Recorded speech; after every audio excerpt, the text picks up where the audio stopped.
Big boss ఎంతలా వేడుకున్నాను big boss. నువ్వు చేసే సాయం కొన్ని జీవితాలు మార్చేస్తాను నా జీవితంతో కూడా. కానీ జాలి లేదే. వచ్చి కంటెస్టెంట్లు బట్టి తెలిసిపోద్దిలే నువ్వు ఎవరికి ఉన్న వాళ్ళకి తీసావు లేని వాళ్ళకి తీసావు. నాకు తెలిసిపోద్ది, అందరికీ తెలిసిపోద్ది. నాకు ఇక నువ్వు సామాన్యులు చేస్తేనే బాగుంటుంది బిగ్ బాస్. ఉన్నవాళ్ళు చూపిస్తే ఏముండదు. భలే పనిచేసే బిగ్ బాస్. అగ్ని పరీక్ష వచ్చి సెప్టెంబర్ 5నో ఆగస్టు 5నో కానీ పెట్టారు. Thanks Bigg boss.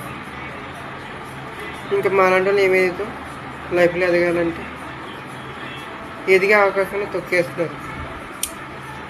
భలే Bigg Boss, super Bigg Boss. మాలాంటి వాళ్ళు అవకాశం ఎదిగిపోతామని చెప్పి తొక్కేసారా బిగ్ బాస్.